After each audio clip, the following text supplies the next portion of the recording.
बाजार में इन दिनों अजीब सी बेचैनी है। एक तरफ शादियों का सीजन दस्तक देने वाला है तो वहीं दूसरी तरफ मिडिल ईस्ट में जारी तनाव ने निवेशकों की रातों की नींद को उड़ा दिया। आलम तो यह है कि बाजार अब किसी आर्थिक डेटा से ज्यादा ट्वीट्स पर नाच रहा है। कभी सीजफायर की खबर आ जाती है तो बाजार झूम उठता है और अगले ही पल युद्ध की धमकी उसे धड़ाम कर देती है।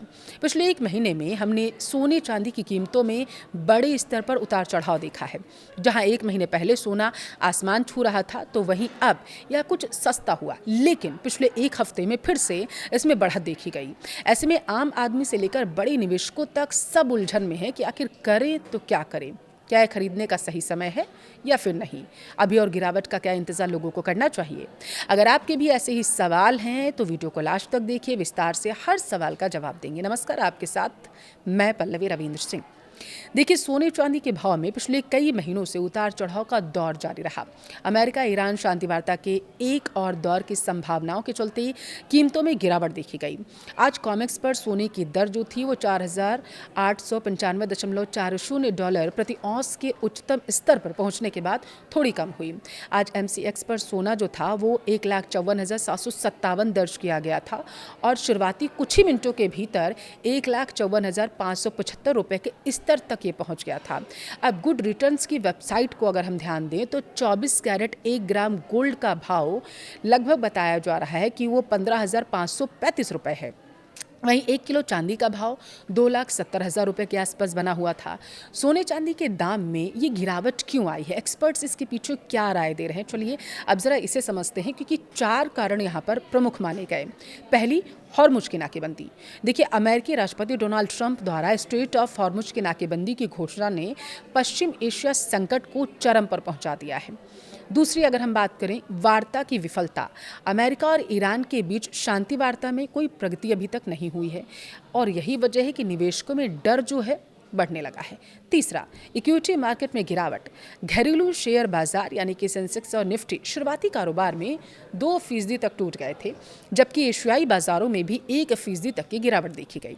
चौथा कारण, रुपए की कमजोरी। देखिए, सोमवार की अगर हम बात करें, भारतीय रुपया अमेरिकी डॉलर के मुकाबले 55 पैसे कमजोर पाया गया था। 93.28 के स्तर पर यह खुला था। अब इस पर एक्सपर्ट की राय क्या है इस पूरे मामले को लेकर के, जरा वो बताते हैं। देखिए, एक रिपोर्ट के अनुसार ये जो मैं आपको अभी बताने जा रही हूँ इसे आप डॉलर के हिसाब से समझिएगा। आप कॉमेक्स गोल्ड फिलहाल जो है वो $4,700 से $4,750 के दायरे में कारोबार कर रहा है और अगर यह 4,650 के नीचे फिसलता है तो कीमतें 4,600 तक जा सकती हैं। वहीं MCX पर सोने के लिए 1,51,000 का स्तर एक महत्वपूर्ण सपोर्ट है। चांदी के मामले की अगर बात करें तो $75 के नीचे रहने से बाजार का रुख कमजोर बन चुका है। मौजूदा जियोपॉलिटिकल टेंशन और सप्लाई चेन बाधित होने की आशंका ने निवेशकों को सतर्क कर दिया है, जिससे कमोडिटी और इक्विटी दोनों बाजारों में भारी उतार चढ़ाव भी देखने को मिला। अब एक्सपर्ट्स का मानना क्या है, जरा वो समझिए। अगर आप फिजिकल गोल्ड यानी गहने खरीदना चाहते हैं तो यह बेहतरीन मौका है। जनवरी के ऊंचे स्तरों से तुलना करें तो सोना तकरीबन 30% और चांदी 50% से ज़्यादा टूट चुका है। 1.90 लाख वाला सोना जो है बताया जा रहा है आपको 1.45 के भाव पर मिल रहा है और शादी ब्याह में आप देरी नहीं कर सकते, लेकिन इसलिए मौजूदा गिरावट का फ़ायदा उठाना आपके लिए समझदारी है, ऐसे एक्सपर्ट्स राय दे रहे हैं। जानकार देखे मान रहे हैं कि फिलहाल किसी बहुत बड़े बूम की उम्मीद तो नहीं है, क्योंकि महंगाई और क्रूड ऑयल की कीमतें पहले से बढ़ी हुई हैं, लेकिन बड़ी गिरावट भी नहीं देखी गई। मार्केट एक दायरे में रहेगा। अमेरिकी अर्थव्यवस्था के डेटा, GDP और बेरोजगारी खराब आए हैं, जो सोने के लिए सपोर्ट का काम करेंगे। जो निवेशक नया पैसा लेकर आ रहे हैं उन्हें घबराना भी नहीं चाहिए। या गिरावट आपके लिए एक अपॉर्चुनिटी हो सकती है। एक साथ सारा पैसा ना लगाना ये समझदारी होगी, बल्कि हर गिरावट पर थोड़ी थोड़ी मात्रा में खरीदारी करते रहना चाहिए, एक्सपर्ट्स मान रहे हैं। जानकार दरअसल ये मान रहे हैं कि अगर आप सिर्फ मुनाफे के लिए निवेश कर रहे हैं तो एक साथ बड़ा फिजिकल गोल्ड लेने के बजाय ETF यानी कि एक्सचेंज ट्रेडेड फंड्स यानी कि डिजिटल गोल्ड की छोटी छोटी मात्रा आपको ले लेनी चाहिए। SIP का तरीका सबसे बेस्ट है ताकि आपकी खरीद की औसत कीमत बेहतर हो सके। हाँ, यह सबसे ज़रूरी बात जो ध्यान आपको रखनी है वो ये है कि पैनिक सेलिंग यानी डर में आकर सोना मत बेचिए।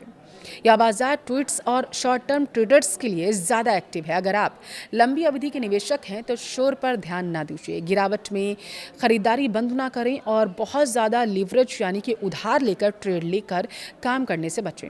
एक्सपर्ट्स का दरअसल मानना यह है कि बाजार फिलहाल बाय ऑन डिप्स यानी कि गिरावट पर खरीदारी का है।